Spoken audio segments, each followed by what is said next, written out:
Well, she's not known to most of our viewers as an author. Up next, we will reveal the person behind the newly released novel you're looking at right there. More on the incredible story and why she wrote it when we come back. Any guesses out there? It's a novel based on the real college experience of someone many of you know. The book is called The IMPROV. It's riveting. It just went on sale, and it is getting great reviews. And without wasting any more time, the woman behind the story is...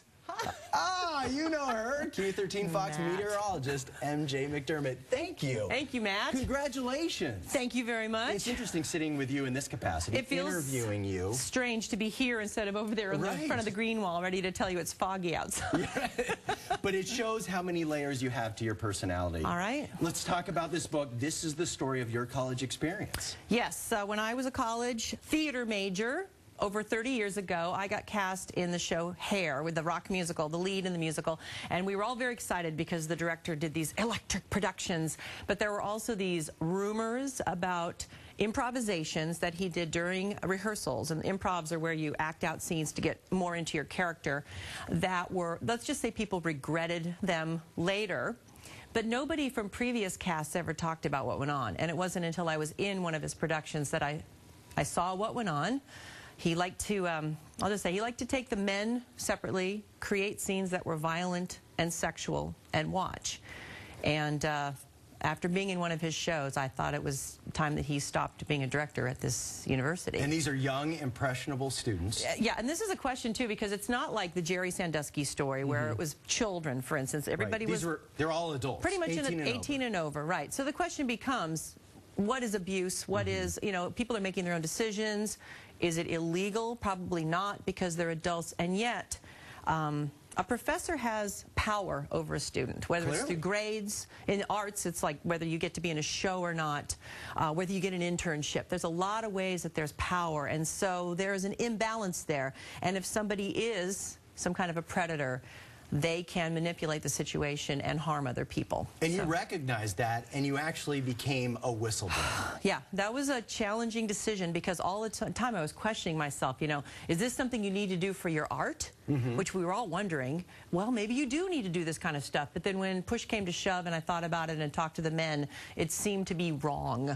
And I was really following the Jerry Sandusky story because there were certain levels that people who saw what was going on, they would tell, but it didn't make it far enough up the power chain to stop what was going on. So the abuse kept going for decades. And it took several layers to get to that point where somebody did finally stop it. I'll say that he was stopped from being a director at the university. And the abusers often justify it. Did this professor justify his actions? Yes. Yeah, it was art. It was theater. That was his defense. Well, of course, because we're supposed to, actors are supposed to experience things so that they can perform them.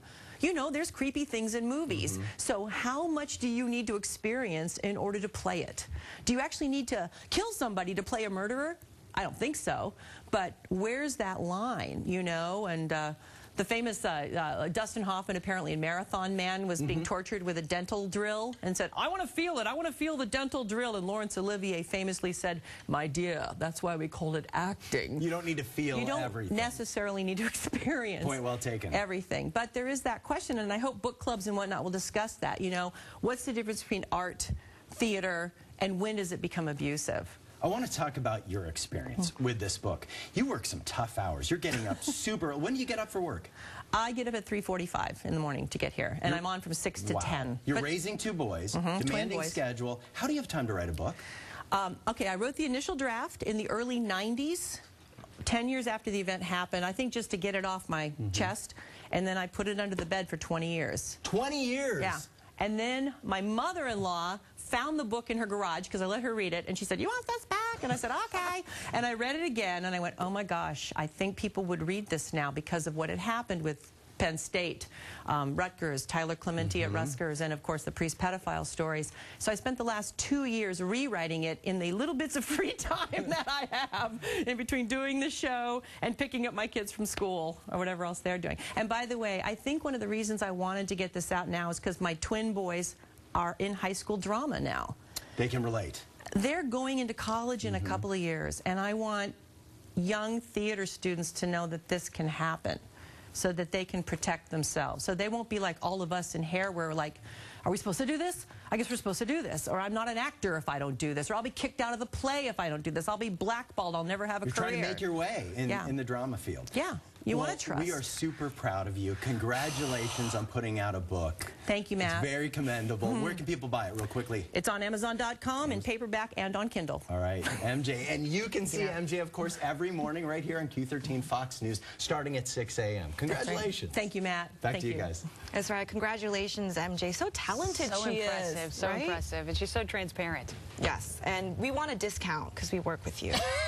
We want an autograph copy. Yeah, autograph copy and a discount. Thank you. We've got some fog out there.